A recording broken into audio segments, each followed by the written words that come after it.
So, you're running into issues with one of our cheat tables. Welcome to the Citrix cheat table troubleshoot video. I will take you through a couple of steps that you can do on your own before asking questions in the Discord server. The very first thing that we're going to do is we're going to check what table version are we currently running. This can be shown in the table itself, or it will most likely be in the file name. We go to the Citrix website and then verify whether the current version that we're running is the highest version available.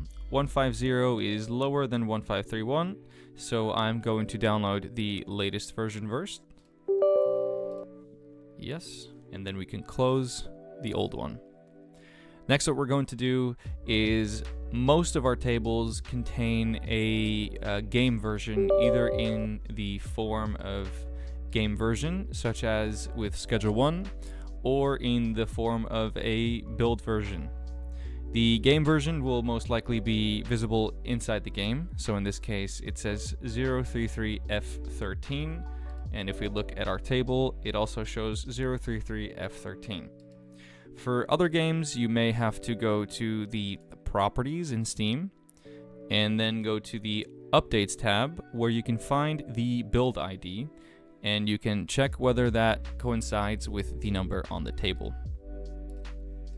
Our next step, if you have any issues with your table or the game, is make sure that both your game and your table get a fresh start. Sometimes stuff can go wrong, so make sure that both your game and your T-table get a fresh start before trying anything new. One of the first issues you may run into is that the enable auto attach script doesn't work. So what you should try first of all is clicking this icon at the top and manually attaching to the game. Make sure you click yes on keep the current address list / code list and try if you can activate the script then. If you still run into issues, what you can do is you can right click it, click change script, and check whether this check update function is grayed out or not. If the check update function is not grayed out, what you may try to do is add 2 minus symbols in front of it and press OK at the bottom, and then try to activate the script. If after trying all this it still doesn't work, right click the script, make a screenshot of the error message at the top, and share it in the support channel of the Discord server, along with what you've tried so far and the situation in which it occurs. Now on to one more problem you may have. Let's get into our game, and I'll explain something. Some of our scripts will have an instruction in the description of the script.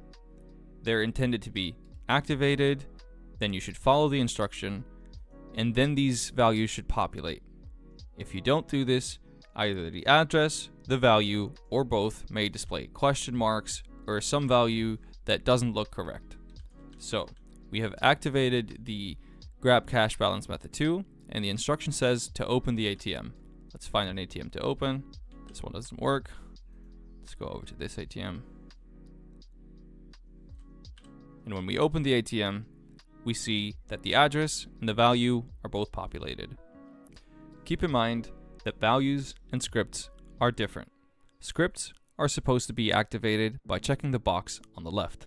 Values are supposed to be altered, either by double-clicking the value to set it to whatever you want, or by going to change record, value, and then changing it to whatever you want. If you activate a value by clicking this box, you will freeze it. This may cause problems for you, so please don't do this unless you know what you're doing. If after trying all this, you still have issues, feel free to explain your situation in the support section of our Discord, and we will try to help you further.